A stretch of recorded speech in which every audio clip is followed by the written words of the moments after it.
Glória a Deus. Vamos ficar em pé em nome de Jesus. Abre a tua Bíblia em Marcos, no capítulo 5.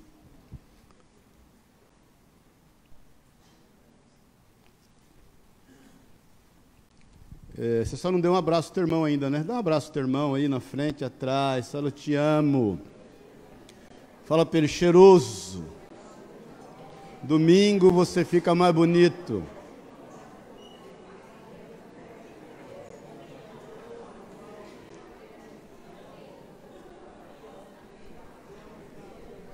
Fala, domingo você capricha. Amém, queridos? Glória a Deus. Posso ler?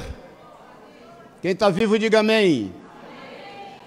Versículo 25 de Marcos 5. Esse mesmo relato está em Mateus e está em Lucas também, mas eu escolhi Marcos porque é mais sucinto. Aconteceu que certa mulher que havia 12 anos vinha sofrendo de uma hemorragia, e muito padecera a mão de vários médicos, tendo despendido tudo quanto possuía, sem, contudo, nada aproveitar. Antes, pelo contrário, indo a pior. Tendo ouvido a fama de Jesus, vindo por trás dele, por entre a multidão, tocou-lhe as vestes. Porque dizia, se eu a menos lhe tocar as vestes, ficarei curada. E logo se lhe estancou a hemorragia, e sentiu no corpo estar curada do seu flagelo. Jesus, reconhecendo imediatamente que dele saíra poder, virando-se no meio da multidão, perguntou, quem me tocou nas vestes? Responderam os seus discípulos, vê que a multidão te aperta e dizes, quem me tocou? Ele, porém, olhava ao redor para ver quem fizera isto. Então a mulher, atemorizada e tremendo, cônscia do que nela se operara, veio, prostrou-se diante dele e declarou-lhe toda a verdade. E ele lhe disse, filha, a tua fé te salvou, vai-te em paz e fica livre do teu mal. Amém? Vamos orar. Pai querido, obrigado, Jesus, obrigado por tudo que já temos visto e ouvido, obrigado pelo teu amor, sobretudo, obrigado, Jesus, pela tua presença. O Senhor está aqui. A tua palavra diz que quando 2 ou mais se reúnem no seu nome, o Senhor ali está, e nós cremos nisso, nós cremos na tua presença no nosso meio, cremos que o Senhor anda por entre nós, sabemos que somos templo e habitação do teu Espírito Santo. Agora, Deus, nós levamos cativo todo o nosso entendimento, a obediência de Jesus Cristo, e declaramos a liberdade do teu Espírito em nós. Fala aos nossos corações, ministra no íntimo e no oculto de cada um de nós, não só as mães, mas a todos nós.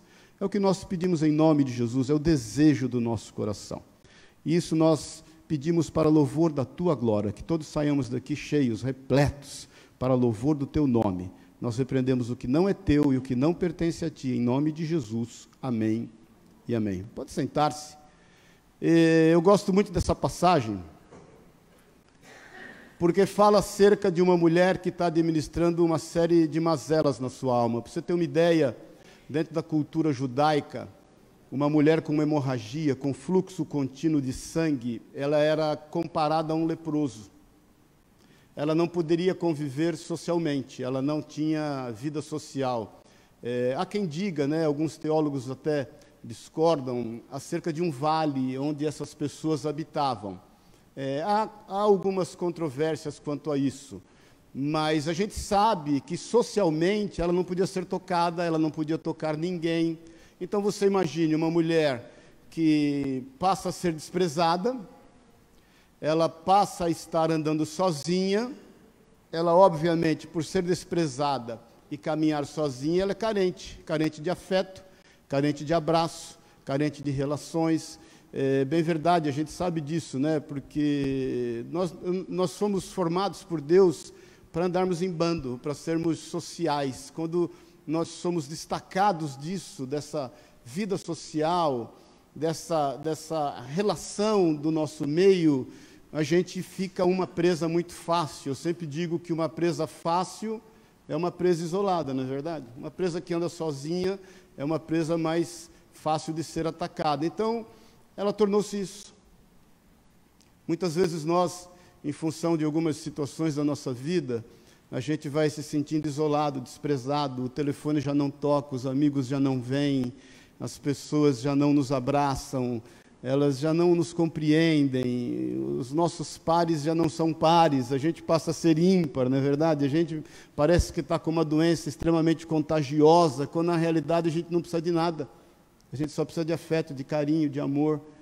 As mães expressam muito isso, né? Quando muitas vezes os seus filhos passam por um determinado problema e os seus filhos são apartados do meio da sociedade e ela apartado junto. Isso é muito comum quando a gente mora em vilas, em bairros, em comunidades pequenas e os filhos passam a ter um comportamento muitas vezes diferente daquilo que deveriam ter. Parece que a família inteira é isolada. Quem já passou por isso só pisca, né? Parece que a família inteira vai gerar problema. Parece que a família inteira vai gerar contaminação à vida das pessoas. Muitos de nós ouvimos da nossa mãe: não ande com aquela companhia. Por favor, eu não quero você andando com aquele menino, com aquela menina. Muitos de nós fomos aquele menino, aquela menina que as mães aconselharam não andar conosco. Paz do Senhor, bom dia. A questão é que muitas vezes a sociedade, ó a pregadora aí, a sociedade não entende, não está preparada, não acolhe, é tomada por comportamentos que, vamos falar a verdade, distanciam totalmente da vontade de Deus. Não era a vontade de Deus para a vida dela. Não é a vontade do Senhor nos isolar, que nós estejamos isolados. Então, eu quero que você comece a entender que essa mulher passava o que muitos de nós, muitas vezes, passam, talvez numa dimensão até maior. E a Bíblia diz ainda que, além dela tornar-se sozinha, desprezada, carente de afetividade, ela tornou-se desapontada e pobre. Porque diz aqui no versículo 26, e muito padecer a mão de vários médicos, tendo despendido tudo o que possuía, sem contudo nada aproveitar, antes pelo contrário, indo a pior. Ela foi totalmente desapontada, porque ela pegou todos os recursos que ela tinha, e mês a mês ela foi investindo na sua cura, até porque ela queria ser aceita pelo meio onde ela estava, e nada acontecia. E vamos falar a verdade, não tem nada pior do que a gente administrar frustração, desapontamento. Eu entendo e sempre falo que as nossas frustrações são resultados das nossas más expectativas, não é verdade? Muitas delas. A gente espera muito de algumas pessoas ou de determinada situação, nós dimensionamos mal a nossa expectativa e a gente frustra com uma certa facilidade. No caso dela foi pior, foi um desapontamento junto com uma frustração, porque ela pegou todo o seu investimento, todos os seus recursos, tudo que ela obteve ao longo dos anos e foi gastando, investindo, gastando, colocando na mão dos médicos, e a Bíblia diz que, pelo contrário, ela ia cada vez mais pior. E aí é o seguinte, aí começam os julgamentos. Por que ela não melhora? Por que o problema dela não resolve? Por que ela, gastando tudo o que ela tem, ela ainda vai a pior? Certamente ela está amaldiçoada, certamente existe um pecado oculto, certamente há um problema, isso é castigo de Deus. Amém, queridos? O religioso sempre pensa isso, é Deus castigando. Porque a gente vive ainda hoje numa sociedade que quando alguém está com um problema é porque Deus está castigando. É porque ela não tem um problema que precisa ser resolvido por alguém que a ama. Ela tem um problema e a gente não pode se envolver porque foi Deus quem pôs a mão nela. E aí a situação vai a pior. Muitas vezes nossa situação piora porque não tem quem venha romper todo e qualquer tabu para nos abraçar, para nos acolher. Aí o desapontamento toma conta da gente. Então, pior do que ficar pobre é ficar desapontado. Pior do que não ter recursos é ficar isolado. E eu vejo isso muito acontecer no nosso meio, na nossa sociedade, muitas vezes com algumas mães, não é verdade? Desapontam. Desapontam porque investem, porque fazem, porque dão o seu melhor, porque inclusive investem financeiramente alguns recursos naquilo que são os seus sonhos, e eu sempre falo que a parte mais sensível da vida de uma mãe e de um pai também são os nossos filhos, né? É a parte do nosso corpo que mais sensível fica, mas às vezes nós passamos por desapontamento. Bem-vindo ao clube, desapontamento faz parte da nossa vida. Independentemente da má expectativa, independentemente da má dimensão da expectativa, nós nos frustramos às vezes com os nossos investimentos. Agora, as coisas começam a mudar, porque no versículo 27 diz assim, quem está acompanhando aí, diga amém. Tendo ouvido falar da fama de Jesus. Sabe quando tudo começa a mudar? Quando você põe em prática a fé que vem pelo ouvir. Não precisa abrir, mas em Romanos 10, 17, o apóstolo Paulo fala assim, a fé vem pelo ouvir, e o ouvir a palavra de Deus. Eu por muitas vezes me deparo com pessoas que dizem assim, eu estou perdendo a fé, eu perdi a fé, e eu pergunto, perdeu porque se achou onde? É verdade, porque às vezes a gente fica nessa, não, porque eu perdi a fé, porque o problema, porque a frustração, porque o desapontamento, porque a dificuldade, porque o isolamento, porque o preconceito, porque a pobreza, porque seja lá o que for, fez com que eu perdesse a fé, e na realidade, deixa eu te dizer uma coisa, fé não se acha. Você nunca achou fé na sua vida, não tem um lugar onde você vai e você vai achar fé, seja pagando por ela ou não, fé não se compra. É bem verdade que alguém, muitas vezes, tem andado por aí oferecendo fé a preço, né? Trocando por dízimo, trocando por oferta, fazendo se valer dessa questão para tomar um dinheirinho dos outros, mas fé não se compra. A Bíblia diz que a fé vem, você não vai até ela. A palavra de Deus diz que você não vai a um local para poder adquirir fé, para poder você ter fé, para poder você achar fé. Deixa eu te contar, milagre é bom, ouvir milagres é fantástico, mas isso também não traz fé. Aquela mulher, de certa forma, ouviu falar da fama de Jesus e dos milagres que ele vinha fazendo, mas ela com certeza conhecia as Escrituras e pôde entender que Jesus era a resposta de todas as palavras proféticas, de que ele era o cumprimento das profecias, de que ele era o cumprimento da vontade de Deus, de que ele certamente era o Filho do Deus vivo, o Cordeiro de Deus, que tira o pecado do mundo. E ouvindo acerca disso, e fazendo uma comparação acerca das Escrituras e da vida de Jesus, ela chega numa razão: Ele é o Senhor. Então, se eventualmente você foi tentado a pensar que você possa estar perdendo a tua fé, você não achou ela. A fé que você tem, ela veio até você. E se você precisa de mais fé, ela vai vir até você. Mas ela vai vir até você ouvindo a palavra de Deus, lendo acerca da palavra de Deus, se interessando pela palavra de Deus, porque as situações do mundo, as aflições, os problemas, as dificuldades, o Satanás, seja lá o que for, obviamente vai sempre querer te afastar da vontade de Deus, do sendo a vontade dele, que é boa, perfeita e agradável, que é te fazer cada vez mais parecido com Jesus. Então ela entende que ela tem que buscar em Deus o resultado daquilo que ela ouvira falar de Jesus. Aquilo gerou fé no coração dela. Não tem pessoa melhor que expressa a fé no meu conselho do que mãe, não é verdade? Porque vê lá aqueles barrigudinhos, cheio de problema, dor de cabeça, joelho ralado, e olha para ele e fala assim, quando todo mundo diz que não vai dar certo, ela olha e pensa assim, vai dar certo. Eu creio que vai dar certo. Então aquela mulher cria. Ela simplesmente abriu mão da sua frustração, do seu desapontamento, do seu isolamento, do preconceito que ela sofria, da doença que ela tinha, da sua pobreza, porque, irmãos, deixa eu te falar uma coisa, viver sem dinheiro todo mundo aqui consegue, amém? Viver sem dinheiro a gente sabe, se você não sabe, você aprende, você só não pode viver sem esperança. Então a gente consegue e sabe viver sem recursos. Muitos de nós aqui já passamos por isso. Sem dinheiro você aprende a viver, você se vira. Você vai ter o que comer, você vai ter que arrumar um canto para dormir, você vai até ser mais agradável com algumas pessoas, mas sem esperança ninguém consegue viver. Oi? Juntou a Betina e o Emanuel aqui. Sem esperança a gente não vive. Aquela mulher descobriu isso.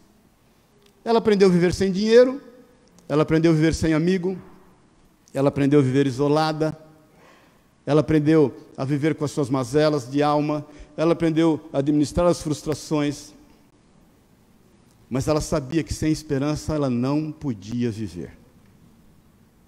Porque ela entende que Jesus é o cumprimento das Escrituras. Presta atenção nesse versículo: tendo ela ouvido a fama de Jesus, vindo por trás dele, por entre a multidão.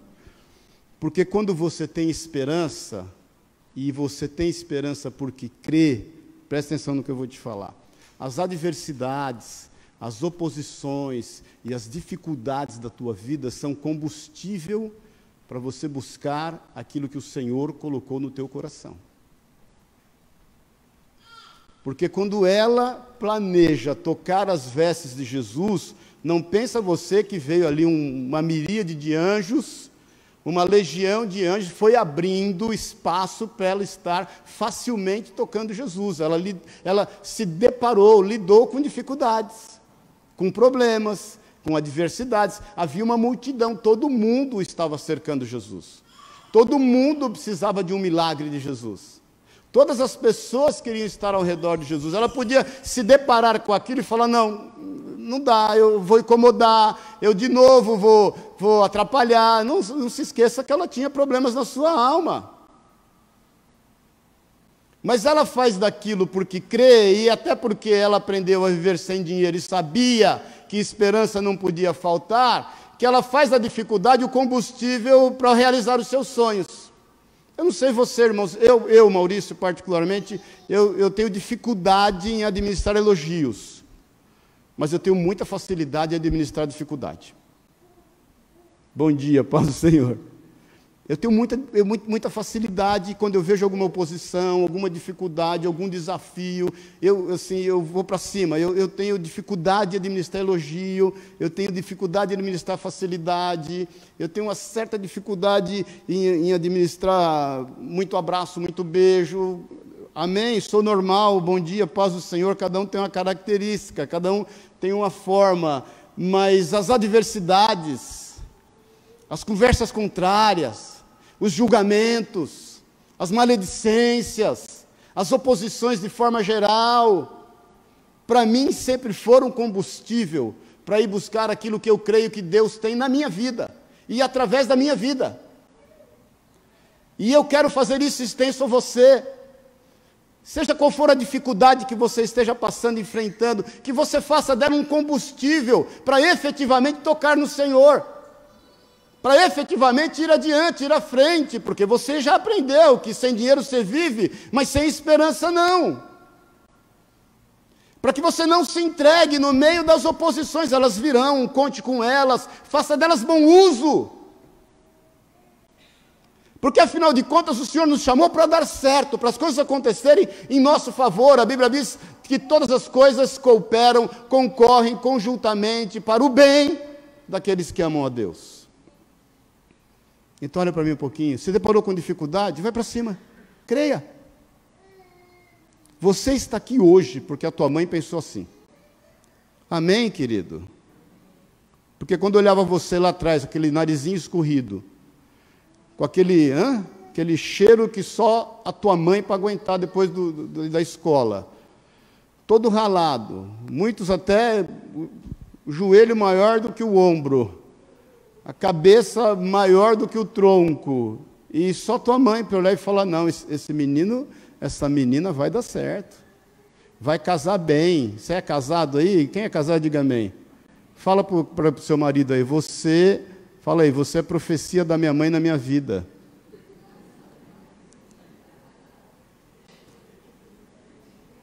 Amém, querido? Porque tua mãe olhou e pensou assim: quem é a santa, ou quem é o santo, que vai aguentar esse traste que eu pus no mundo? O que você tem feito com as oposições? O que você tem permitido que as dificuldades façam em você? Se elas têm te feito recuar, voltar para o teu vale de leproso, para o teu vale de doente, o problema não está nas oposições. O problema está no quanto você está crendo que tudo é possível ao que crê. Se você está esperando elogio para ir para frente, a coisa está errada. Você está esperando facilidade para avançar, tem alguma coisa errada. O teu desapontamento não está te fazendo bem. O teu desapontamento te faz bem quando você lança sobre Jesus toda a tua fé e a tua confiança e sabe que Ele não vai falhar. Ele não vai desistir de você. Ele não vai desistir dos seus planos. Ele não vai desistir da sua vida. Mais uma vez eu te falo, você consegue viver até na miséria, mas você não consegue viver sem esperança. Então eu quero te desafiar a fazer uso dos teus desapontamentos ao teu favor. Da multidão de pessoas que estão impedindo você alcançar o Senhor, a teu favor. Eu quero te desafiar a esquecer um pouco a busca pelos elogios, a busca pelos reconhecimentos, a busca pelas facilidades. Quantas vezes você acorda e ora e fala, Senhor, puxa vida, podia ser mais fácil, né? Aí quanto mais facilidade você pede, eu penso que mais dificuldade o Senhor põe na tua vida para você aprender a lidar com elas. Quanto mais paciência você pede para Deus, mais gente chata você vai encontrar na vida. Amém, querido? Porque é verdade, você está pedindo a Deus paciência, Ele está te mandando treinamento. Você quer ser paciente, quer? Então eu vou te ensinar. Então é o seguinte, vou pôr um monte de gente chata na tua vida, para você ficar acostumando, você vai saber o que é paciência, até se aprender a ser paciente. Então para de pedir paciência, para parar de ter gente chata na tua vida. Para de pedir facilidade, para parar de ter dificuldade. Conte com as dificuldades. E faça delas um desafio. Abra mão dos possíveis elogios. Abra mão dos flashes, das luzes, do reconhecimento. Não queira isso, ela não queria nada. A Bíblia diz que ela toca as franjas das vestes do Senhor. Para tocar a franja das vestes do Senhor, ela tem que meio que de joelho. Ela tem que ir meio que se arrastando no meio da multidão. Não foi um negócio fácil, querido. Quem já andou de metrô aqui 5h30, 6 da tarde? Bom dia, pode o senhor. Você entra no metrô, você sai ou você é jogado fora? Você não precisa fazer nada, só precisa ir perto da porta. Pronto, você já está fora. Não precisa fazer nada, é só ficar perto da linha amarela. Pronto, você já está dentro. Não tem como. Imagina essa multidão em torno de Jesus. E cada um querendo resolver o seu próprio problema. E como que ela fez para estar ali? Porque ela creu. Ela fez daquilo um combustível. Ela não esperou ninguém, dá licença, uma mulher doente, por favor, toma cuidado. Não, se pudessem pisar nela, iam pisar. Amém, querido? Nós estamos terminando. Aí ela vai e toca-lhe as vestes. Eu vejo que ela, além de trocar tudo que lhe foi imposto pela certeza da sua cura, ela recebe de forma pública a sua cura. Porque quando ela toca nas vestes do Senhor, a palavra de Deus diz que o Senhor para. Imagina a situação. Só te pondo no contexto rapidamente, que Jesus está indo na casa de um homem chamado Jairo, curar a sua filha, de 12 anos de idade. Jairo encontra com Jesus e fala, Jesus, minha filha está em casa padecendo, doente para a morte, o senhor pode ir na minha casa curá-la? Jesus, posso, vou lá. Jesus está no meio do caminho, ele está indo para a casa de Jairo. Aquela mulher, ela aproveita daquela situação, muitas pessoas estão ao redor para ver o que Jesus faria no meio de tudo aquilo. Ela, com toda aquela dificuldade enfrentada, confrontada, ela toca as vestes do Senhor, ela é curada e a Bíblia diz que imediatamente ela sente no seu corpo a libertação daquele flagelo. Então ela já tem um choque, alguma coisa mudou. Alguma coisa diferente aconteceu em mim. Quando ela entende que alguma coisa diferente aconteceu nela, Jesus para e pensa a mesma coisa, alguma coisa diferente saiu de mim. na mesma hora, online. Ela para e entende que do seu flagelo ela foi curada. Versículo 29 diz isso, ó, e logo se lhe estancou a hemorragia e sentiu no corpo estar curada do seu flagelo.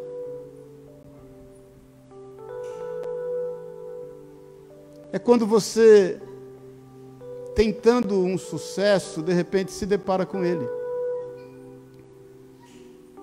Aí você fica como quem sonha, não é verdade? Será que eu estou sonhando? A primeira coisa que a gente pensa, por quanto tempo isso vai durar? Bom dia. Até quando? A gente fica, né? A gente já está se preocupando com a dificuldade que vai enfrentando. Calma. Calma. O Senhor conhece a tua vida e conhece no secreto. O Senhor te conhece onde ninguém conhece. O Senhor sabe onde te toca, onde ninguém pode ver. O Senhor sabe o tamanho da tua necessidade. Imediatamente, quando ela percebe que foi curada, Jesus percebe que curou alguém. Porque diz no versículo 30, Jesus reconhecendo imediatamente que dele saíra poder, virando-se no meio da multidão, perguntou: quem me tocou nas vestes? Ela continuava ali, uma multidão ao seu redor, os discípulos protegendo o Senhor. Responderam dos seus discípulos, versículo 31, vês que a multidão te aperta e dizes: quem me tocou? Ele, porém, olhava ao redor para ver quem fizera isso. Os discípulos imediatamente param e começam a retrucar. Em outro evangelho, diz que Pedro fala: Jesus, como quem te tocou? Está todo mundo aqui te tocando. Está todo mundo aqui te comprimindo, te apertando. Está todo mundo empurrando a gente para tocar o Senhor. Como quem?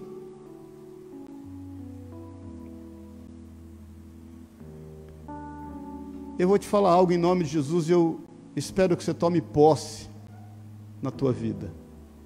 O Senhor te ouve em secreto, mas Ele te honra publicamente. Amém, querido? O Senhor te ouve no seu secreto, mas a honra dEle vai ser reconhecida de forma pública na tua vida. Por isso que você não precisa de reconhecimento do homem, por isso que você não precisa de elogio para combustível, por isso que você não precisa de nada que não seja crer e fazer uso das oposições que eventualmente estão ao teu redor para alimentar a tua vontade de conquistar e de glorificar o nome de Jesus. Porque em meio a toda aquela massa tocando Jesus, Jesus faz questão de parar para reconhecer que alguém o tocou de forma diferente. Eu não sei por onde você tem andado, não sei o que você tem feito, não sei você como mãe, o quanto tem sido duro, não sei o quanto você como mãe quer se manter firme, pura e simplesmente para poder fazer com que os teus filhos estejam firmes através da sua força. Talvez essa mulher tenha enfrentado tudo, talvez ela tivesse alguns filhos, talvez os filhos, por questões religiosas, não pudessem estar ao lado dela, talvez o marido a abandonou, eu não sei, a gente fala disso, é só conjectura. Mas uma coisa eu sei, aquilo que ela em segredo colocou diante do Senhor, o Senhor de forma pública a honrou, porque no versículo 33, então a mulher atemorizada e tremendo, cônscia do que nela se operara, veio, prostrou-se diante dele e declarou-lhe toda a verdade.